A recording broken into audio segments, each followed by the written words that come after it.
New Litter Green, the patented cat box filler with natural chlorophyll, controls odor and absorbs like a sponge. I'm allowing a decent interval to pass so we can now talk. I guess the immigration issue was the thing, as you know, that changed your life and made your name probably better known throughout the world than it had been before that. And when you made a speech, as a result of which you were called a racist by many of your own papers and many in the States who reported it.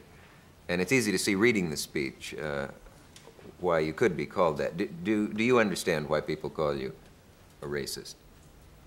It is one of the modern terms of abuse. And the term of abuse is the more effective, the less defined it is. Then you can throw it at anybody and anything. But I find this word race very irrelevant in the British context. Indeed, it's rather a word which we've borrowed from America, because in the States, the term race simply means Negro or non-Negro.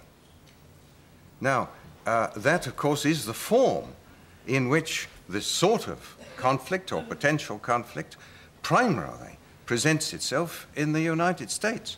But that's a very different background, a very different origin from the problem which we have here. I wonder if you'd allow me a minute or two to sketch in the background here in Britain, because it is unique in the world, and one gets it wrong if one imports ideas from anywhere else. You've got to go back to the fact that alone of all the countries in the world, we never had a definition of ourselves. There was never such a thing as a United Kingdom citizen. Unlike the United States, which has its own citizenship, France, Germany, we never had that. We were British subjects. We were subjects of the king or the queen, as the case might be. Consequently, as the British dominions expanded, automatically, everybody was born in or belonged to any part of the British dominions, hundreds of millions of human beings, were all British subjects. And in the law of this country, there was never any distinction between one British subject and another. There was no way of labeling the British subject who, if I may use the word, belonged to this country. Now, this was, had many advantages when Britain was the center of an empire. And if the numbers from the rest of the empire who availed themselves of this identification remained small, then no problem arose. But the rest of the empire had its own citizenships.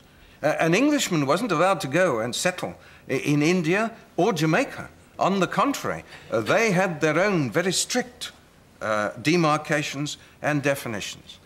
And now, after the Second World War, there was a big technical revolution that took place, and that was air travel, which made the movement of masses of people from one continent to another possible on a scale which had never been contemplated before.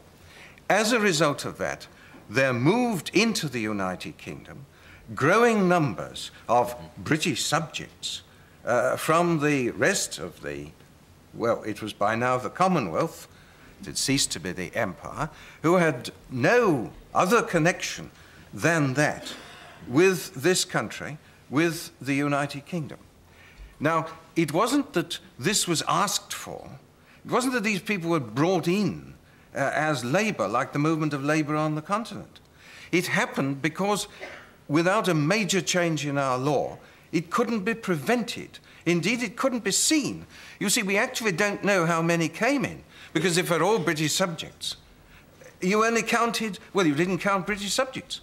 And a Hong Kong Chinese, or a Pathan from the northwest frontier, or myself coming back from a weekend in Paris, we were all the same going through the port of entry or Heathrow Airport. Well, eventually reality breaks through. And in 1962, at last, the law was changed so as to make a difference between the British subjects who belong to this country and those who don't. But by the time that that had happened, I'm simplifying, so large a number had already settled here, plus the inflow in the years after 1962, for reasons which I won't enter into, they are complicated, that we now know that unless some drastic change happens, large parts of many of our cities will, by the beginning of the next century, be occupied by a population which has nothing in common with the people of this country. Now, I've defined the problem. Yes. That all sounds reasonable. I think the... It is reasonable, you know. Well, it also sounds reasonable. The thing is that I think in reading the speech, it's obvious that many of the examples that you chose to illustrate the problem were much more pungent, if you'll pardon the expression. I mean, you talked about a lady in a small town who had excrement shoved through her letterbox by black people. Now, we must here have the context to that speech. Yeah. That speech was made 2-3 days before the Conservative opposition had decided to oppose a race relations bill. And the reason that we were going to oppose it was that it would do more harm than good. And it would do more harm than good because the danger to race relations, basically, was the fear of the indigenous population, of the growing numbers and growing influx of immigrants. And it was that fear which was the reason why that bill, we believed, and all believed, would do more harm than good. That, as the member representing one of the places primarily affected, I set out to illustrate and to explain to parts of the country that had no knowledge of it in that speech. So that's the context of that speech. I was making that speech against a bill which the Conservative Party as a whole opposed. And I was saying, you know, it isn't really, the danger lies not so much in discrimination against the immigrant. It lies in the fear which increasing numbers inspire in the minds, and not surprisingly and not unnaturally, of the population here. That was the message.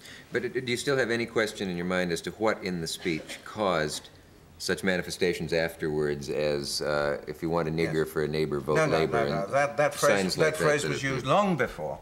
It was never used in connection with my speech. That phrase dates back to the 1964 election, if not earlier.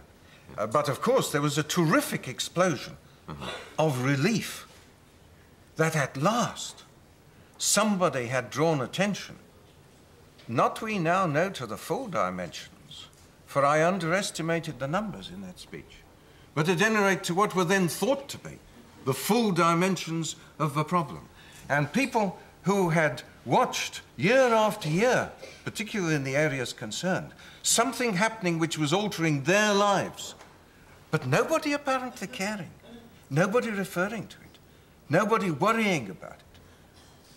Perhaps we can find... But at least, somebody's spoken about it. Now we can face it.